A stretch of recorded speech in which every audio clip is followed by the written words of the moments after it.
Magandang araw sa inyong mga idolo. Wika ni Ju Hian kay Irene, huwag kang umasa. Pakiramdam ko hindi tayo magkakasundo kung wala ang ating kasunduan. Sagot naman ni Irene na isipin mo wala pa tayong napag-uusapan na tungkol sa ating kasunduan. Sinabi ni Ju Hian na sigurado ka ba na matitigil na yang pagsasanhi mo ng kasawian sa mga tao sa paligid mo. Para bang nalungkot si Irene sa narinig at nasabi na oo, tama ka, hindi yan matitigil kung hindi pa nare-resolve. Nasabi sa system ni Ju Hian na ang pagbaba ng aura ng Relax user ay nagsanhi ng pagbabalik sa dati ng mga Relax mo. Kaya si Ju Hian ay hindi na nag-alala sa kanyang mga Relax. Nasabi ng nag-a-announce na merong konting paglindol sa loob pero natigil naman ito kaya magpapatuloy na tayo sa ating nasimulan. Ang kasalukuyang bidding ay $770,000. Wala na bang ibang mas tataas pa dito? May sumigaw ng $1 million, akin na yang item. At nagpapataasan na ng bidding ang mga kalahok sa auction event. Ang mga tao dito ay nawawala na sa sarili dahil sa pag-epekto ng aura ni Irene. Napaisip si Ju Hian na hindi niya magagamit ang aura niya para matalo ang mga natitirang kalahok. Sinabi nito kay Irene na meron pang paraan upang maresolba ang problema mo kaya wag ka na malungkot. Kaya magkaroon tayo ng business. Sinabi din nito kay Irene na di ba gusto mo ma-improve ang swerte mo kaya sasabihin ko sa'yo kung paano yun makuha. Nabalik ang saya ni Irene pagkarinig sa sinabi ni Ju Hian. Si Ju Hian ay napangiti na parang may binabalak. Sinabihan niya si Irene ng pabor na pag-uusap para maging mabuti ang kanyang mood. Nagsinungaling si Ju Hian kay Irene na mareresolba daw niya ang problema ni Irene. Dahil doon sa mga sinabi ni Ju Hian, ang aura ni Irene ay mas lalong lumakas.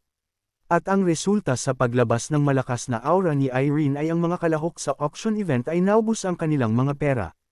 At dahil doon ang mga natira na lang na kalahok ay kaunti na lang. Si Taijun ay hindi natatabla ng aura ni Irene dahil malakas ang kanyang domination trade. Ginamit ni Ju Hian ang kanyang notebook at tinignan.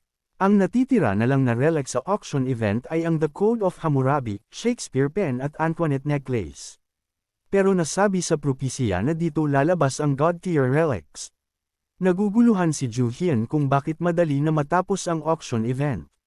Tinanong ni Irene si Ju Hian kung magpapatuloy pa ba sila sa kanilang kasunduan. Wika ni Ju Hian, pasensya na, sa tingin ko pupunta tayo sa tahimik na lugar upang pag-usapan ang ating kasunduan. Napukaw ang pansin ni Ju Hian sa narinig na ilalabas na ang huling item. Ito ang misteryosong almond sapling. Nagulat si Ju Hian at si Taijun sa nakita nilang item. Ito ang elixir plant. Nagsalita itong relics ng mga tarantadong tao, ilagay na iyo ako sa tunay na araw, huwag sa peke. Hindi lang ito God-tier relics, ito rin ay healing type din. Kaya kaagad tinuon ni Ju Hian ang kanyang kamay para makuha itong elixir plant. At ito naman ay sinabayan naman ni Taijun dahil itong elixir plant ay valuable relics para kay Taijun. Si Emperor Qin Shi Huang ay isang powerful monarch sa panahon ng Qin Dynasty. Natagpuan na ang elixir of life, kaya dinala ni Emperor Qin Shi Huang ang kanyang mga alagad sa iba't ibang lugar upang hanapin muna ang elixir plant. At sa maraming taon na paghahanap, ang naging resulta ay ang almond sapling. Dahil nung nakaraang buhay ni Ju Hian, ang relics na ito ay nasa pasakamay na ni Taijun. Sa panahon na yan, ang katawan ni Ju Hian ay puntos na ng sakit dahil sa nakakamatay na aura ng relic. Dahil dito nilagay si Ju Hian sa sitwasyon ng pagiging dependent sa bunga na inihimaw ng elixir plant upang maging mabuti. Bilang resulta, imbes na makatanggap ng bayad para sa aking trabaho, ginawa lang ako ng bunga na ito. At nagtapos kinakailangang gawin ang kung ano ang hiniling ni Taijun. At ang relics na yan ay ang dahilan kung bakit ako natalian sa leeg ni Taijun. Kaya ang gagawin ngayon ni Ju Hian ay kukunin niya ito dahil kung mapasakami ito ni Taijun, ang buhay ni Ju Hian ay mababalik sa dati.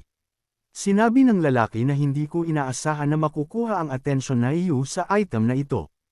Ang bunga ng prutas ng punong ito ay nakakabalik ng pagkalalaki. Napaisip ang dalawa kung bakit sinabi ito ng lalaki. Kahit na nakakahiya yun, itinaas pa rin ni Ju Hian ang kanyang kamay para makuha yun.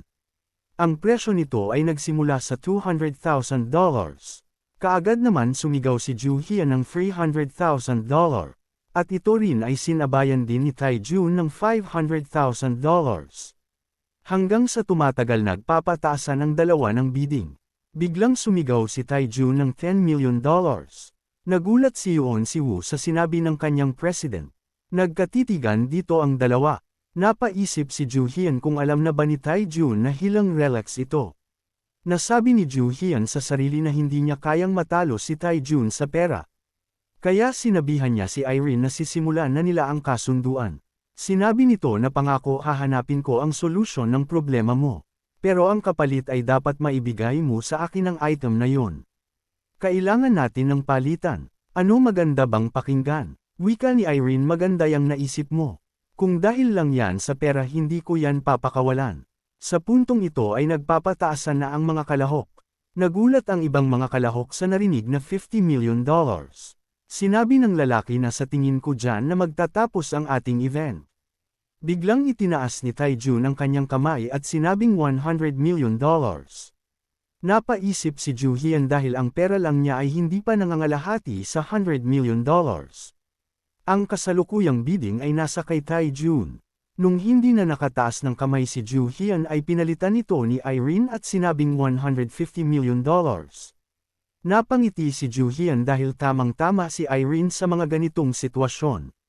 Nagulat ang lalaki dahil sa laki na ng bidding. Nainis si Tae-jun sa narinig dahil nataasan ang kanyang bidding at sumigaw ng $160 million. Hanggang sa tumatagal mas lalong tumataas ang bidding ng dalawa. Napatanong si Tae-jun dahil hindi naman daw si Irene nagbidding kanina pero ngayon ay sumali na. Sinabi ni Yoon Si-woo na sa tingin ko president ibigay na lang natin yan sa kanila. Nagalit si Tae-jun sa sinabi ni Yoon Si-woo. Sinabi ni Yoon Si-woo na yung babaeng yan ay bunsong anak ng Hilton family, ang mayayamang pamilya. At sa pag-uusap ng dalawa tinuwanan lang ito ni Joo Hyun. Sa ilang sandali ay tumaas na naman ang bidding ni Tae-jun. At tinaasan din ni Irene. Si Yoon Si-woo ay pinipigilan na si Tae-jun dahil hindi daw sila mananalo kay Irene. At sa huli ang nagwagi ay si Irene dahil umabot ang bidding niya ng $500 million. Matapos ang auction event ay nag-usap ang dalawa tungkol sa pera na binitawan ni Irene. Wika ni Joo Hyun, ganung pera sa'yo ay napakalaki na. Sagot naman ni Irene na hindi na yun sakin importante kaya hindi na ako dun nag-aalala. Napatanong si Irene kung paano daw ba mareresolba ang kanyang problema. Nasabi na kung ibabahagi ba daw ni Joo Hyun ang swerte niya kay Irene. Sinabi ni Joo Hyun na wala siyang maibibigay kay Irene. Tila ba nalungkot si Irene sa nasabi ni Joo Hyun. Wika ni Irene, pakatapos ng lahat niloko mo ako, ganun ba? Sagot naman ni Joo Hyun na makinig ka muna, sasabihin ko sa'yo kung ano ang tunay. Ang problema mo ay hindi lang basta mga swerte ang makakaresolba. Madadaan natin yan sa mga bagay na nasa iyo. Ang gusto ni Joo Hyun ay makuha ang item na nasa kay Irene. Kaya yun ang solusyon para maresolba na ang problema ni Irene. At kung mapa sa kamay man ni Joo Hyun itong God of Failure ni Irene, mas makakatulong ito sa kanya.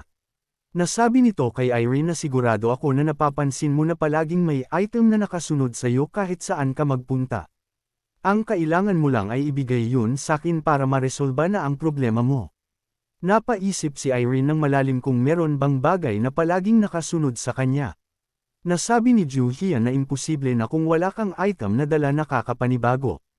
Wika ni Irene, sinubukan ko na dati pero wala, peren bumalik sa akin na item na sinasabi mo. Tinanong ni Joo Hyun si Irene kung meron daw ba siyang tattoo na bigla na lang lumabas sa katawan niya. Napatingin si Joo Hyun at napaisip na meron nga itong tattoo si Irene na kagagawa ng Rolex. Ang Rolex ay nahahati sa dalawang categories, ito ay ang Expandable Rolex at Possession Rolex. Ang tattoo na lumabas sa user ay tinawag na Possession Rolex. Kaya yun ang rason kung bakit si Sasaki ay nagkaroon ng tattoo simula nung gumamit siya ng Future Guide Rolex. Kung sino man ang malagyan ng Possession Rolex ay siya na ang nagiging master nito. Ang Expandable Rolex ay meron itong limitasyon sa paggamit ng user. Pero ang Possession Rolex ay walang limitasyon, pero ang makakagamit lang nito ay kung sino ang nagmamay-ari sa kanya. Sa puntong ta ibinigay ni Irene ang kanyang telepono kay Joo Hyun at ipinakita ang litrato niya. Pagkakita ni Joo Hyun sa litrato ay nag-iba ang reaksyon nito. Napaisip na itong relics na nasa kay Irene ay isang klase ng parasitic relic. Ang relics na ito ay bihira lang. At ito ay sa pilitan na pumapasok sa katawan ng user nito. Nasabi ni Ju Hian na hindi siya sigurado na kung makukuha niya itong relics ni Irene. At kung sa ganang sitwasyon gagawin ko na lang siyang alagad ko. Ibinigay ni Ju Hian ang telephone number niya at nasabi na magkita na lang tayo pag may libreng oras. At kaagad na umalis si Ju Hian. Pagpunta ni Ju Hian sa elixir plant ay tinawagan niya ang kanyang mga tauhan dahil babayaran na nila ang item na kanilang mga nakuha. Nagtataka si Ju Hian kung bakit hindi sinasagot ang kanyang mga tawag. Napaisip na parang may kakaibang nangyayari. Sinabi ni Ju Hian sa lalaki na may pupuntahan lang ako saglit at pwede bang bantayan mo muna itong item, babayaran na lang kita. Sa kabilang banda ay ang grupo pala nila Sung Woo ay tinakbo na ang lahat ng pera ni Ju Hian. Ang tatlo ay napagod sa kakatakbo at nagpahinga saglit. Nasabi ng isa na hindi na sila mahahanap ni Ju Hian dahil malayo na ang kanilang narating. At sa hindi inaasahan ay may biglang bagay na bumaon sa gilid ni Sung Woo. Galit na dumating si Ju Hian at nasabi na bakit na iyo kinuha ang mga pera ko. Napatanong ang isa kung bakit pa sila natagpuan ni Ju Hian. Nahanap ni Ju Hian ng napakadali ang tatlo dahil ginamit niya ang kanyang golden access. Si Sung Woo ay namumatla na sa takot. Sinabi ni Sung Woo na magpapaliwanag kami. Wika ni Ju Hian, wag na kayo magpaliwanag kung ayaw na iyong maputol yang mga leeg na iyo. May dinukot si Ju Hian na bato sa kanyang bulsa at sinabi na kailangan ko na siguro itong gamitin. Napatanong si Sung Woo kung isa daw ba yung panghilod sa paa. Wika ni Ju Hian, manood ka malalaman mo din. At biglang lumabas ang malaking bato sa likod ni Ju Hian. Ang relics na ito ay ang The Code of Hammurabi. Ito ay gumagawa ng batas noong ancient Babylonian times. Isa sa mga sikat na phrases. Ang batas nito ay ang mata sa mata at ngipin sa ngipin. At kung ano ang atake ng kalaban ay yun din ang babalik sa kalaban na umatake. Ito ay perfect counter relics. Ang relics na ito ay nakuha ni Ju Hian mula sa auction event. Bumigkas si Ju Hian ng mata sa matang, ngipin sa ngipin. Sasagutin ko ang betrayal mo at sasagutin ko din ang ibang betrayal. Matapos sabihin yon ni Ju Hian, ang tatlo ay nagulat dahil may mga ilaw na lumabas sa kanilang mga kamay. Dahil ito ay ang aklat ng batas, kung ano ang ginawa ng mga kalaban niya ay babalik din sa mga kalaban niya. Napaisip si Ju Hian kung ang relics na ito ay kayang makarestrict ng opponent sa hinaharap. Nagtaka ang tatlo kung ano ang mangyayari sa kanila. Wika ni Ju Hian, sinubukan ko lang ang lakas niyan. At kapag inulit na iyo pa yung nangyari ngayon, sisiguraduhin ko ang mga katawan na iyo ay madudurog ng husto. Nasabi sa system na dahil ang Code of Hammurabi ay nagamit mo ang relics na ito ay magsisimula ng monitor ang galaw ng piniling subject. Matapos yung pangyayari, nasabi ni Ju Hian kay Sung Woo na kailangan mo magpirma ng kontrata na maging isa sa alagad ko. Nabigla si Sung Woo sa sinabi ni Ju Hian. Napabulong ang isa kay Sung Woo at sinabi na sa tingin ko tama ang kanyang mga sinabi kaya sumunod na lang tayo. Bulong din ng isa na oo, tama, kasi yung bato ay bigla na lang lumabas at bigla ding nawala. Nagalit si Sung Woo at sinigawan si Ju Hian ng isa kabang klase ng psychic. Wika ni Ju Hian, ang pagpirma na iyo ng kontrata na maging alagad ko ay hindi na masamang pakinggan. At makakatanggap din kayo ng pera na mas malaki pa sa ninakaw na iyo ngayon, pero dapat gawin na iyo ang mga trabaho na iyo. Pumayag naman kaagad si Sung Woo sa kontrata ni Ju Hian at tinanong si Ju Hian ng kung anong klaseng trabaho. Wika ni Ju Hian, malalaman na iyo din pagtagal.